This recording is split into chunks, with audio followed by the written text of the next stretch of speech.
Hello, hello. We've got another picture book today called The Lion's Share, and I love this one so much. I know it looks a little bit like a baking video today, but it's fractions. I love this one. There's so many fun things we can do with it. So I kind of just picked three of them. Um, this one is so good for number sense and really being able to play with fractions in with real things. So I love it. What the story is about, which we read first, is move on my things here. Is about these animals that come to a party, and they are going to be each animal takes half of the cake that's available to them. So the first animal takes half, passes along, takes half, passes along, takes half, passes along. So they're all just taking half and passing along until we come down to the little ant who gets some crumbs because of how it was divided down. And then they bounce back up. We're doing, again, doubling those numbers now of the fractions, coming down from fractions to being doubled up.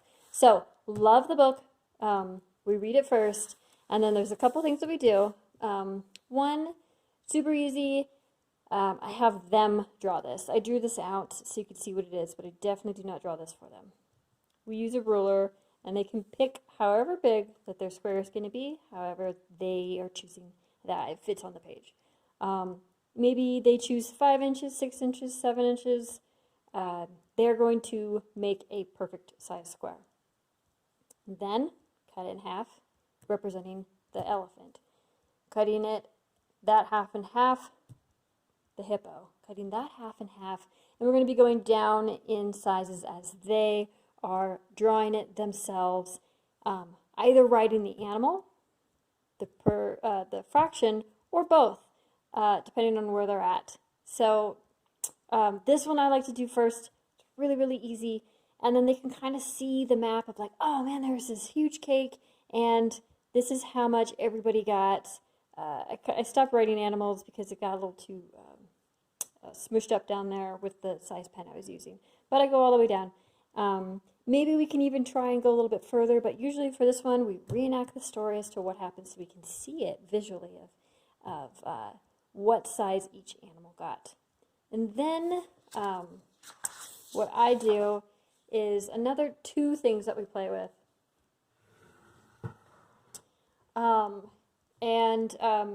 We have these things available around, so that's why we do them with bread. My husband bakes bread here, so we always have dough. He's got this baker's tool, so we happen to have that. If you don't, most people aren't bakers at their house. Play-Doh or clay works, and there's going to be some type of a tool that cuts Play-Doh or clay that your child can use. However, they are going to be doing this. You are not doing a demonstration. This is for their number sense of dividing things in half and what that's going to look like.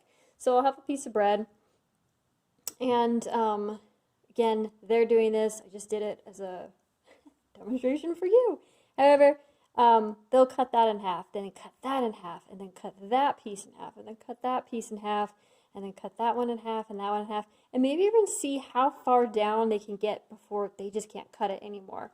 Because you can keep going a little bit more, and then here they can see it. You can line them up. I usually have them. Oops, sorry.